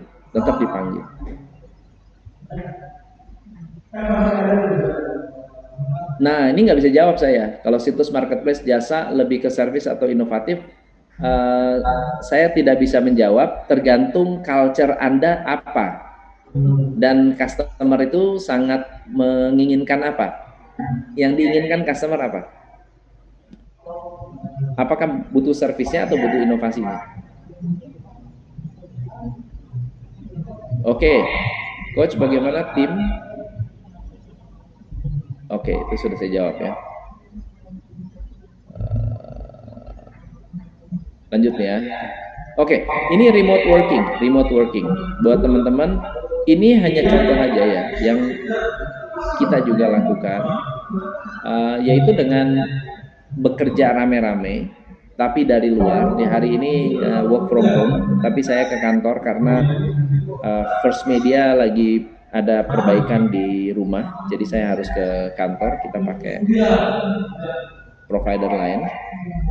Sebaiknya Anda menggunakan tools. Saya menggunakan Trello. Ini saya tidak promosi Trello ya teman-teman, tapi saya ingin menyampaikan bahwa hampir semua sama. Anda mau pakai Bootcamp mau pakai Trello, mau pakai Monday.com, itu sama ya, filosofinya sama. Cuma kebanyakan orang nggak tahu cara pakai, tidak tahu bagaimana memanfaatkan remote working ini. Saya pakai Trello karena Trello adalah sebuah project management system, ya, alat untuk melacak, menentukan, melihat proyek-proyek kita itu berjalan secara tepat atau tidak. Progresnya itu terbaca, siapa yang mengerjakan, apa yang dikerjakan, kapan dikerjakan. Nah, sistemnya adalah Kanban system. Sistemnya adalah Kanban. Kanban itu adalah progres, ya. Sistemnya adalah Kanban. Nah, Kanban ini dikembangkan Toyota untuk meningkatkan proses produksi. Kanban memberikan sinyal visual yang sederhana untuk bisa melacak pekerjaan yang sedang berjalan, untuk membantu identifikasi di mana letak kemacetannya. Jadi kalau saya melihat flow orang bekerja, ada yang akan dikerjakan, sedang dikerjakan, sudah berakhir. Ya, ini kan flow, progress. Ini adalah akan dikerjakan nih Pak, 1, 2, 3, 4, 5. Kalau saya tarik datanya ke sini, ini bisa diambil nih, digeser. Nah, ditarik ke sini menjadi doing. Yang ini tadi to do, kalau sudah berada di sini, berarti sedang dikerjakan. Kalau ditarik ke sini, yang kuning ditarik ke sini, berarti sudah done. Ya, kalau ditanya, mana yang udah done? Ya ini. Kemarin masih to do, sekarang sudah done. Gitu ya, paham ya? So, anatominya apa? Anda perlu membayangkan bahwa Trello ini isinya adalah papan tulis. Di dalam papan tulis ada list. List ini adalah proses A, proses B, proses C, proses D, proses E, dan seterusnya. Misalnya kalau di marketing itu prosesnya apa sih? Kalau saya di marketing, let's say misalnya desain, kemudian approval, kemudian posting, kemudian reporting. Itu misalnya contohnya ya. Ini Anda punya kerjaan masing-masing. Nah, di dalam list ada task. Ya, di dalam list, ini list ya. Ini kan list 1, 2, 3, 4, 5. Ada tugas. Tugas itu adalah mandiri atau kartu, disebutnya card. Nah, bentuknya seperti ini. Ini adalah progress coaching kita. Kalau saya coaching, projectnya seperti ini. Ini tampilannya. Ini dalam daftar nomor penting. Kalau dibuka nanti ada daftar nomor-nomor orang-orang yang harus saya follow up pada saat coaching, ya. Lalu kemudian yang akan dibahas adalah apa strategic plan kita, apa yang akan di coaching, dan progres dari coaching itu sendiri, training apa, dan result. Ini hasil data yang setelah kita coaching, outputnya apa, hasilnya. Ini berjalan, bergerak. Nah, ini bisa ditarik nih. Ya, bisa ditarik ininya, prosesnya. Atau seperti ini, to do, in progress, drafted, review TM. Ini SOP kita, standarisasi. Nah, ini standarisasi kita. Ini adalah PS, itu adalah prosedur yang akan kita review. Ini adalah prosedur yang akan diperbaiki, sedang diperbaiki, ya, sudah draft, sudah final. Setelah final ditarik nih sama lisin lagi review ini dan ini. Saya sudah approve yang ini dan yang ini. Oke, jadi ini ditarik, krek, ya. Ini namanya Kanban. Jadi membuat teman-teman bisa melihat progres seperti apa. Nah, ini ada color coding. Ini ada color coding, merah, kuning, hijau, biru. Ini ada kode-kodenya. Nanti ada artinya. Oke? Nah, dalam membangun virtual team, betul, itu ada workflow-nya. Penjabaran konsis yang bagaimana coach untuk yayasan sosial. Prosesnya apa? Misalnya kalau yayasan sosial berarti kan ada pendana baru, dana ya, dana itu dialihkan kemana, lalu kemudian sudah dilaporkan atau belum. Ya, masing-masing bayangkan board ini adalah satu project. Saran saya satu project, satu board. Di dalam board ada tim. Kita bisa Anda perhatikan di sini ada tim. Ini yang terlibat adalah mereka. Ini yang terlibat adalah mereka. Nah, jadi setiap kali ini dirubah, mereka akan menerima email, akan menerima notifikasi. Kita bisa invite orang baru, kita bisa invite tim yang baru. Nah, seperti apa? Anda perhatikan ini adalah kayak workflow. Nah, di setiap orang bisa punya workflow yang berbeda. Oke? Coach karyawan sudah dikasih tugas, kalau tidak dikejar gak ada hasilnya. Jadi mesti ditanyain terus. Dan mesti dipaksa, padahal kalau dikerjakan langsung 10 menit paling lama gimana. Ini mesti problem itu adalah problem SOP, bukan problem orang. Problemnya adalah problem standar kerja, standar.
Oke, nah banyak orang yang tidak punya kuasa, itu masalahnya.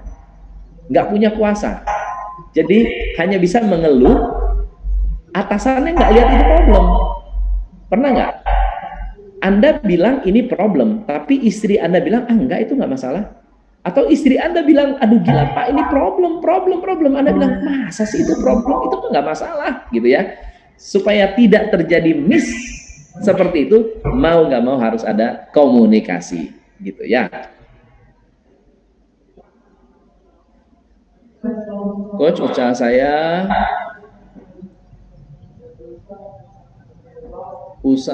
saya berbasis kemitraan ada sekitar 9 mitra, di mana setiap mitra dapat menghandle reseller masing-masing. Pertanyaannya, apa nasihat dari coach untuk usaha ini agar bisa bertumbuh dan berkembang secara penjualan dan relationship sesama mitra?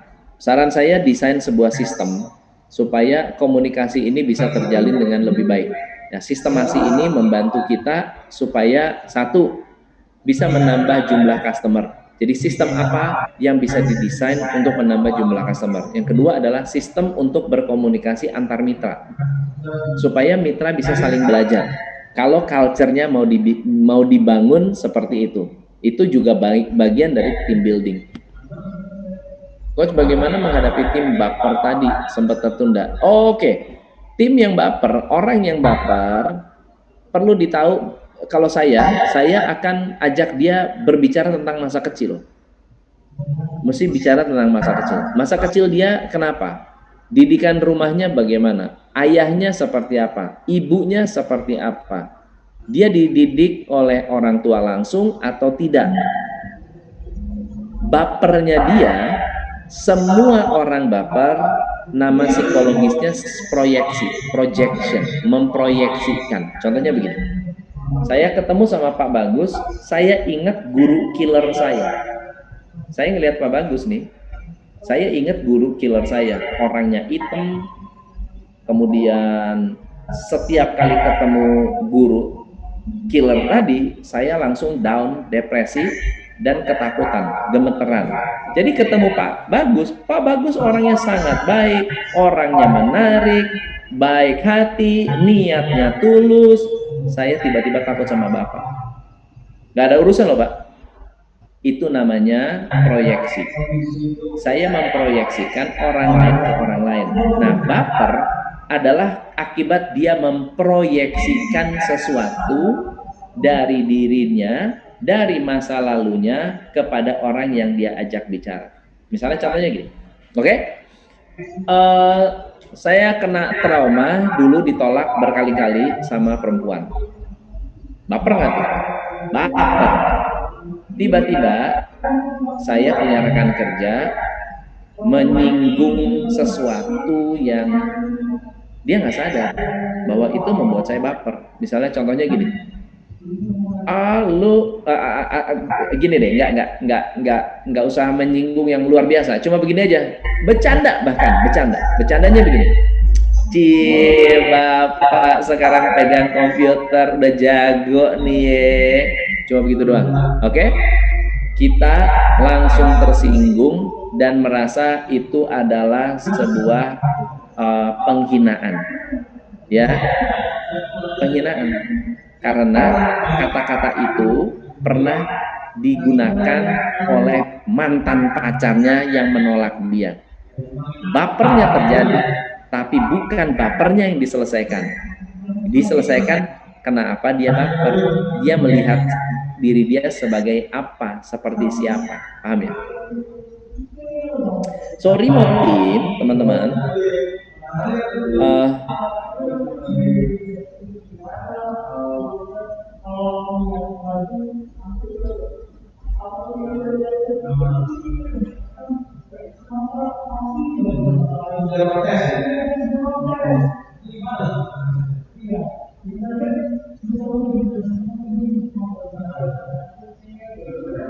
orangnya tergantung karyawannya. Jadi gini, ada orang-orang yang kita tidak boleh dekat.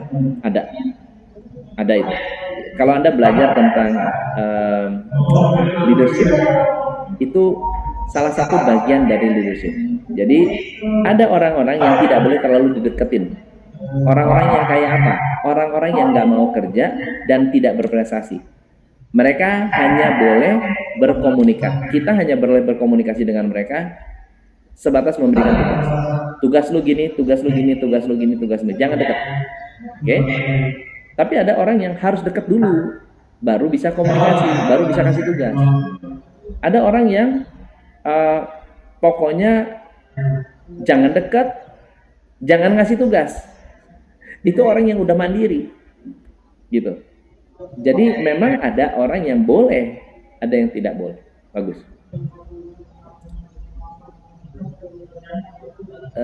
Lanjut ya. Coach, usaha saya toko kimia. Coach, untuk belajar banyak ilmu HRD, sumber daya manajemen, ada referensi buku. Oh, ada banyak sekali sih sebetulnya. Buku sih banyak banget. Anda pergi ke Gramedia. Kalau saya download Gramedia apps. Gramedia apps. Mana? Nah, ini dia. Gramedia apps ya. Yang ini, yang G nih. Nah, yang G ya, Gramedia apps yang G ini. Ini banyak banget buku yang gratis di situ. Banyak banget buku Anda baca gratis. Di download. Coach, saya punya toko kimia berkembang baik dan saya pengen naik kelas dari retailer, pengen jadi distributor. Dana ada, tapi pimpinan toko saya ketakutan kalau saya panggil sales baru. Bagaimana caranya meyakinkan pimpinan toko saya bahwa sales baru tidak akan geser dia? Caranya adalah dengan rekrut langsung sales. Langsung rekrut sales, jelaskan tugas tanggung jawabnya, langsung diajak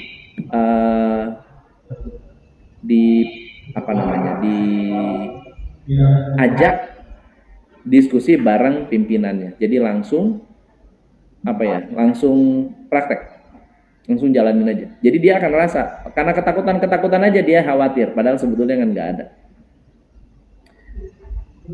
Gimana caranya menghadapi tim yang tidak jujur, berusaha mencari keuntungan di saat pengadaan barang, pecat. Maling tetap maling. Ya, maling tetap maling. Dia maafkan, tetap maling. Coach, bagaimana cara agar karyawan bisa menjawab pertanyaan, masukan di saat meeting karena mereka sering diem atau malu? Gimana caranya agar karyawan mau menjawab dan bisa menjawab? Pertanyaannya mesti tepat. Pertanyaannya mesti tepat. Oke. Kalau tidak bisa menjawab, suruh tulis. Kebanyakan orang menulis lebih personal daripada ngomong langsung. Kalau ngomong, takut ngomong apa? Kalian nulis nggak takut? Ya, suruh nulis. Coach, bila dari awal karyawan fokus ke admin oriented, sekarang hendak geser supaya lebih inisiatif dengan kalau karakternya cocok, cara lain adalah suruh praktek keluar, melakukan sesuatu di luar dari aktivitasnya. Coach, apakah perlu setiap mulai kerja harus ada pengarahan? Harus. Walaupun boring harus. Ya. Bagaimana cara hadapi karyawan emosional? Ada yang lempar kursi pas, ini keluarin aja. Ini jangan. Ini masuk kategori psikopat. Karyawan psycho, nggak boleh dipekerjakan, keluarin aja.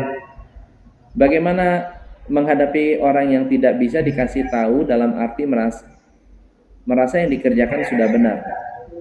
Itu karena nggak ada standar dong. Kalau ada standar kan bisa lihat dong, ini kotak, ini bulat. Karena nggak ada standar, Bu. Harus bikin standar. Ini standar yang saya mau. Ini yang kamu kerjakan. Yang mana? Cocok atau enggak? Dikasih arahkan siapa untuk briefing tiap hari. Gantian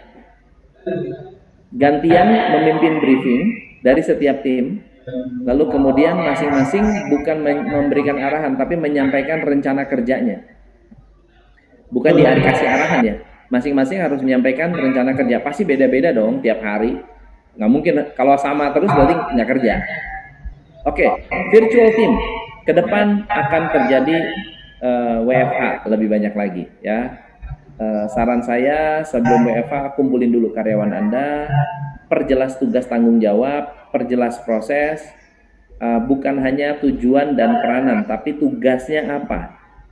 Pagi saya mau ada briefing, kita WFH, tiap pagi 8.30 kita briefing, setiap pagi, nggak pernah putus, harus briefing. Ya. Lalu kemudian komitmen pada alat komunikasi. Saya akan panggil, kalau dipanggil nge-zoom harus siap. Memanfaatkan teknologi komunikasi, ada Trello dan Zoom. Kemarin-kemarin kita pakai Google Hangout, tapi kita lebih nyaman pakai Zoom karena lebih ringan. Membangun tim dengan irama. Kenapa harus ada morning briefing? Karena itu membangun irama. Kalau kita ada morning briefing, ada close briefing. Pagi ada meeting, sore ada meeting. Ya, di tengah-tengah hari kalau memang kita panggil itu memang ada yang penting. Jelaskan bahwa kita punya keselarasan tujuan, memperjelaskan komitmen mereka apa, dan kita tracking komitmen setiap 2 jam. Setiap 2 jam orang finance saya akan telepon orang sales atau WA orang sales.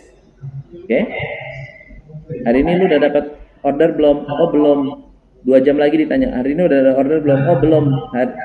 Nanti ada yang nanya, Mbak Fitri ngapain sih nanya-nanya kita terus? Emangnya di ini ya? Emang dicari? Iya, emang saya ditanya sama ibu, sama bapak. Ya, saya nanya memang. Saya ngejar, Fit udah sampai berapa? Ya pasti nanya dong. Jadi setiap 2 jam, efeknya adalah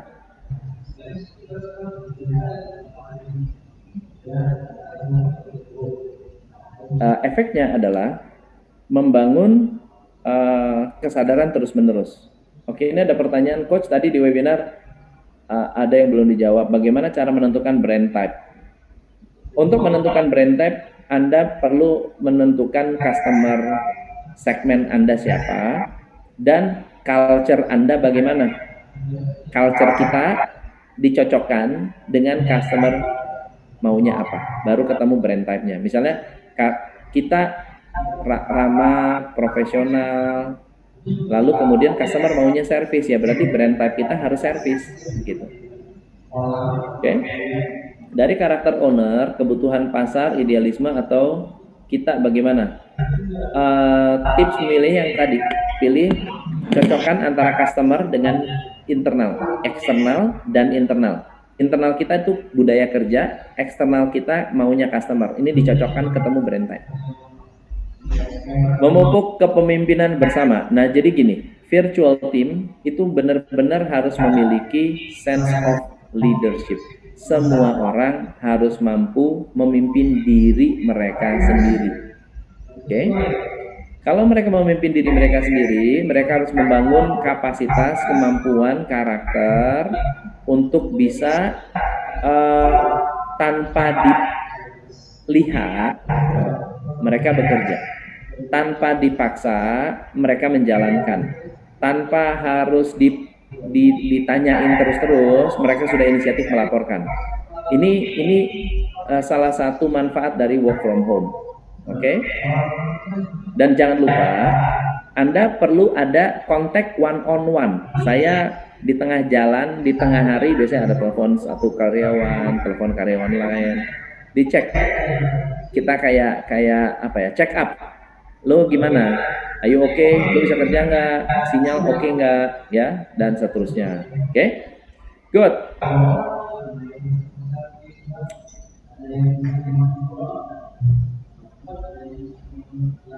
Yesi, coach, bagaimana cara menghadapi tim yang tidak terlalu mengerti tugas, mengerti fungsi dia sebagai bagian tim kita yang seharusnya sama-sama berjuang untuk menyelesaikan problem, mencapai target. Ini semua tadi sudah dibahas di awal. Milih orangnya mesti tepat. Yang kedua, kita harus sama-sama duduk untuk kita misinya apa sih? Apa sih yang mau kita rubah? Teman-teman, intisari dari apa yang kita lakukan nanti ke depan adalah di sini. Rata-rata pertanyaan, misalnya contoh pertanyaannya Pak Bagus,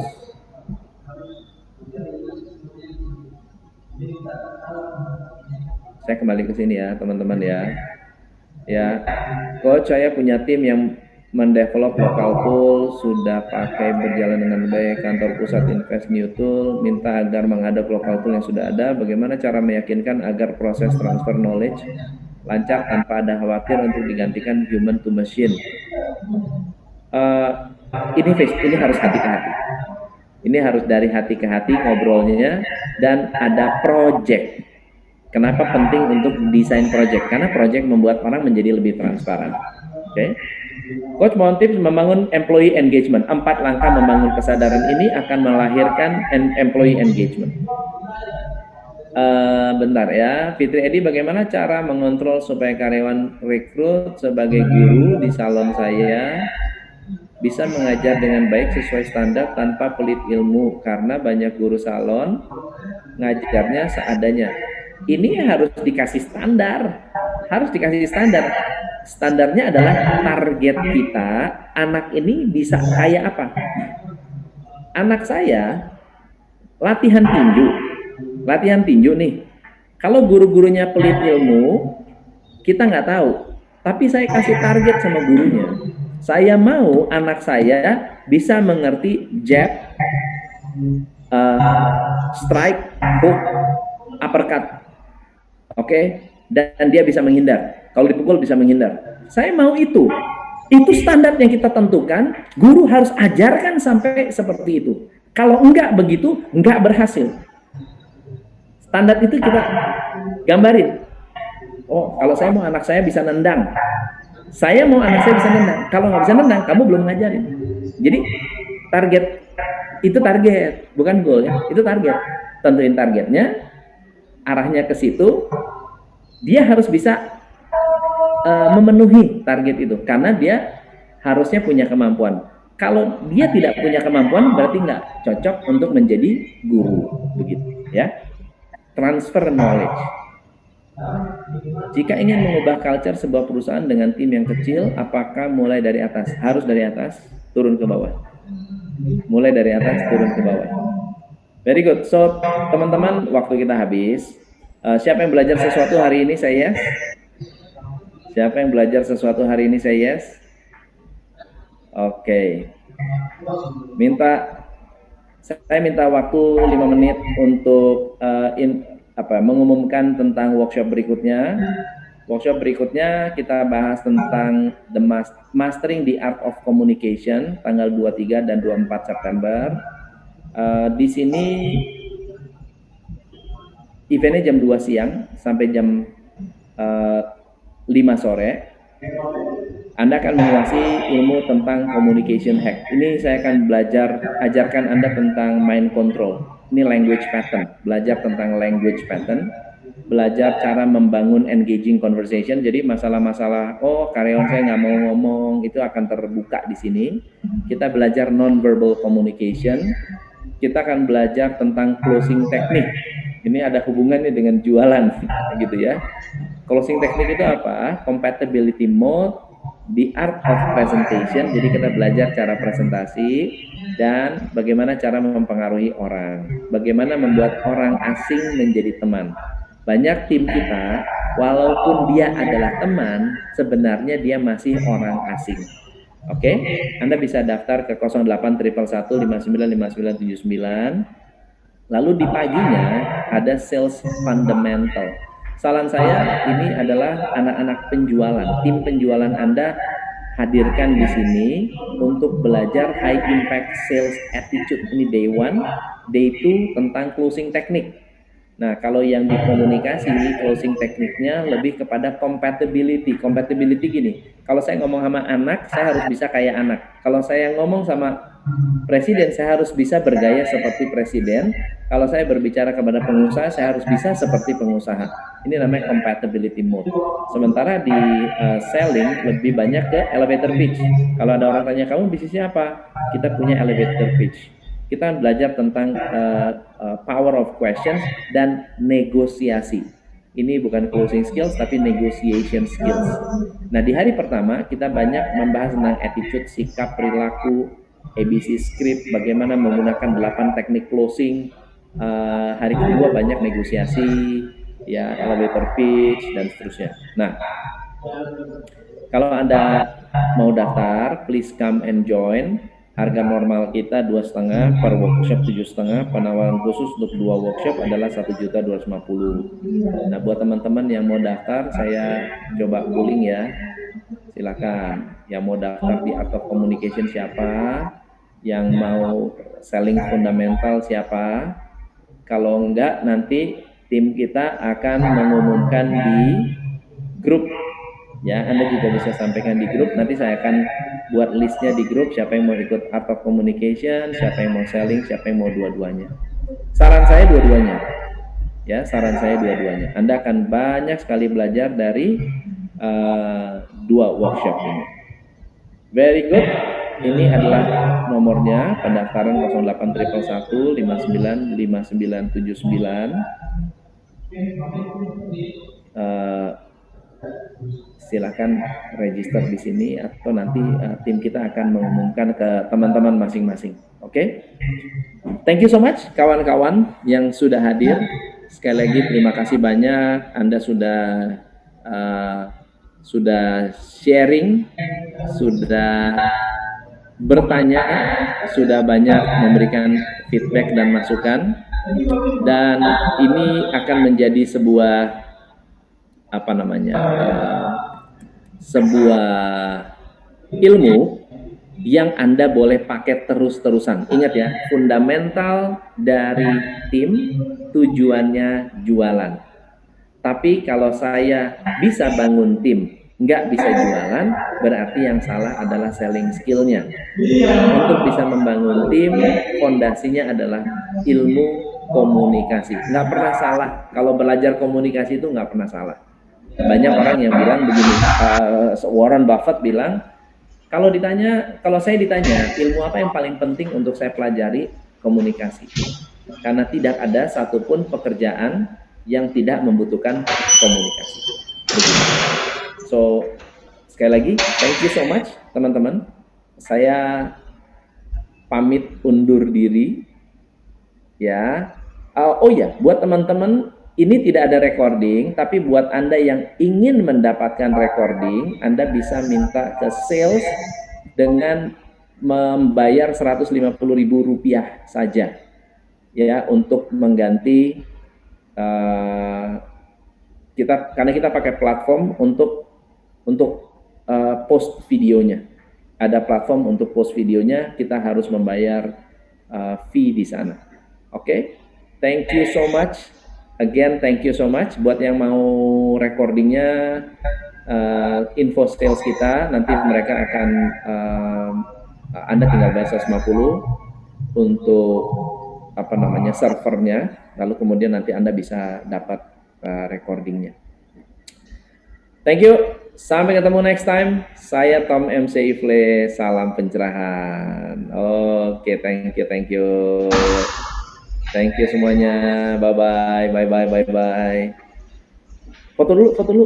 Wah, kita foto dulu nih. Keren nih kalau kita bisa foto. 1, 2, 3. Senyum. Mantap. 1, 2, 3, smile. 1, 2, 3. Senyum. Mana kameranya? Wih, ganteng Pak Remi. Halo. Wih, Pak Heri, gimana kabarnya? Mantap. Wah. Oke, guys. Oke. Habis. Oke. Thank you so much. Sampai ketemu next time. Nanti akan di-follow up oleh tim kita di grup. Bye-bye.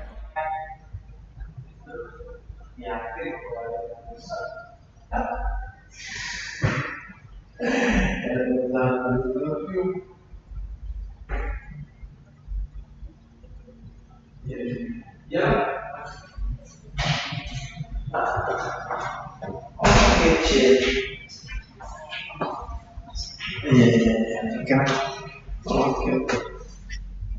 Ya, salam.